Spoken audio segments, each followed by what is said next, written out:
ሰላም አድማጮቻችን እንዴት ናችሁ? የሃሚንግ ስፖርት የዕለተ ሐሙስ አጫጭር ስፖርታዊ መረጃዎችን ከሀገር ውስጥም ከውጭም ይዘን ቀርበናል። በቅድሚያም የሲቢኢ የኢትዮጵያ ፕሪሚየር ሊግ ጨዋታን እንመለከታለን። የኢትዮጵያ ፕሪሚየር ሊግ 21ኛ ሳምንት ጨዋታዎች ዛሬ ቀጥለው ሲደረጉ ነገሌ አርሲ የሊጉን መሪነት ለመረከብ ከኢትዮጵያ ቡና ይጫወታል። ምሽት 12 ሰዓት ላይ በሐዋሳ ዩኒቨርሲቲ ስታዲየም በሚጀመረው ጨዋታ ነገሌ አርሲ ከጨዋታው 1 ነጥብ ካገኘ የሊጉ መሪ መሆን ይችላል። ቡናማዎቹ ድል ከቀናቸው ደረጃቸውን እስከ 9ኛ ድረስ የሚያሳድጉበትም እድል አላቸው። በሐዋሳ ዩኒቨርሲቲ ስታዲየም በሚደረግ ሌላ ጨዋታ አዳማ ከተማ ከሸገር ከተማ ከቀኑ 9 ሰዓት ላይ ይጫወታሉ። በ31 ነጥብ 5ኛ ደረጃ ላይ የሚገኘው አዳማ ከተማ ጨዋታውን ካሸነፈ 4ኛ ደረጃን ከፋሲል ከነማ የሚረከብ ሲሆን በውድድር ዘመኑ 22 ነጥብ ለሰበሰቡት ሸገር ከተማዎች ጨዋታው ከወራጅ ቀጠናው ለመራቅ ወሳኝ ነው። በአዳማ ሳይንስና ቴክኖሎጂ ስታዲየም ሁለት ጨዋታዎች ሲደረጉ 9 ሰዓት ድሬዳዋ ከተማ ከወላይታ ድቻ፣ 12 ሰዓት ላይ ደግሞ መቻል ከመቀለ ሰባ እንደርታ እንደሚጫወቱ የኢትዮጵያ ፕሪሚየር ሊግ መርሃ ግብር ያሳያል።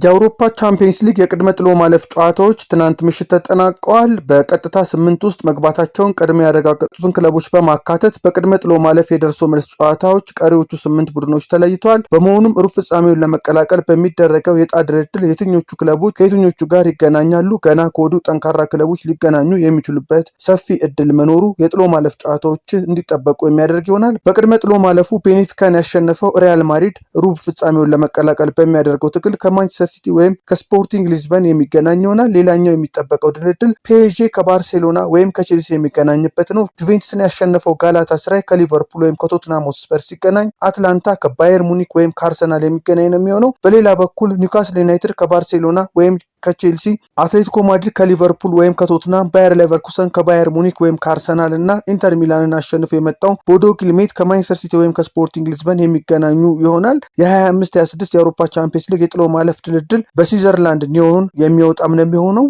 የዕጣ ድልድሉ በወጣ ጊዜ ደግሞ ወደ እናንተ የምናደርስ ነው የሚሆነው። በቬኒሲየስ ጁኒየር ላይ የዘረኝነት ጥቃት አድሷል የተባለው ጃንሉካ ፕሬስቲኒ ቤኔፊካ ከሪያል ማድሪድ ከሚያደርገው ጨዋታ ውጭ ሆኖ ነበር። የአውሮፓ እግር ኳስ ማህበር ለጊዜው ተጫዋቹን በአንድ ጨዋታ ቢቀጣውም ቤኔፊካ ጉዳዩ ምርመራ ላይ በመሆኑ ይግባኝ ጠይቆ ነበር። ሆኖም ማህበሩ ዳግም ጥያቄውን ውድቅ አድርጓል። ይግባኙም በጎ ምላሽ ያገኛል በሚል ተጫዋቹን ወደ ማድሪድ በመውሰድ ልምምድ ያሰራው ቤኔፊካ ፕሪስቲያንን በምሽቱ ጨዋታ ሳያሰልፈው ቀርቷል ማለት ነው።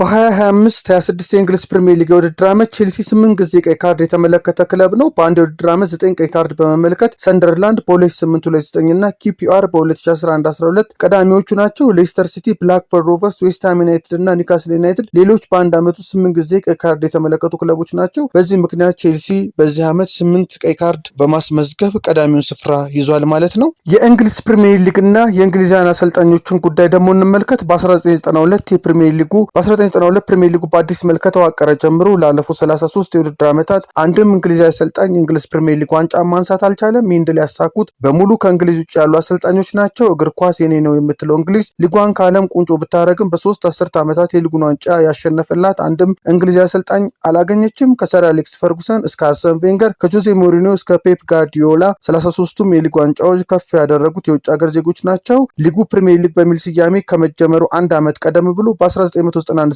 እንግሊዛዊው ሃዋርድ ዊልኪንሰን ሊድስ ዩናይትድን ለድል አብቅተው ነበር። ከዛን ጊዜ ጀምሮ አንድም እንግሊዛዊ አሰልጣኝ ይህንን ክብር ደግሞ ማግኘት አልቻለም። የውጭ ሀገር አሰልጣኞች በነገሱበት ፕሪሚየር ሊግ በርካታ ዋንጫዎችን በማንሳት ስኮትላንዳዊው ሰር አሌክስ ፈርጉሰን ቀዳሚ አሰልጣኝ ናቸው። ማንቸስተር ዩናይትድን እየመሩ 13 የፕሪሚየር ሊግ ዋንጫዎችን አሳክተዋል። ስፔናዊ አሰልጣኝ ፔፕ ጋርዲዮላ 6 ዋንጫዎችን በማሳካት ከፈርጉሰን በመቀጠል ሁለተኛ ደረጃ ላይ ተቀምጧል። ፈረንሳዩ አርሰን ቬንገር እና ፖርቱጋላዊ ጆዜ ሞሪኒዮ ደግሞ እያንዳንዳቸው 3 ዋንጫዎችን አንስተዋል። ከነዚህ በተጨማሪ የጣሊያን፣ የጀርመን፣ የቺሊ እና የኔዘርላንድ አሰልጣኞችን በሊጉ የራሳቸውን ደማቅ አሻራ አሳርፈዋል። አድማጮቻችን ለሃሚንግ ስፖርት ያዝናቸው አጫጭር ስፖርታዊ መረጃዎች ይህን ይመስላሉ። በሌሎች ስፖርታዊ መረጃዎች እንገናኛለን። ሃሚንግ ስፖርትን ሳብስክራይብ በማድረግ ተከታተሉ፣ ሼርን በማድረግ ሌሎች አጋሩ። መልካም ቀን።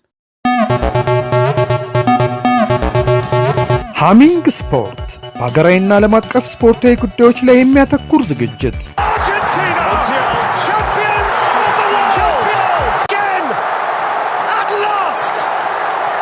በሃሚንግ ስፖርት የስፖርት ዜናዎች፣ በተመረጡ ርዕሶች ላይ ውይይት፣ የእንግዳ ዝግጅት፣ የስፖርተኞች ግለ ታሪክና የሴቶችን እግር ኳስ በልዩ ሁኔታ ይዳስሳል።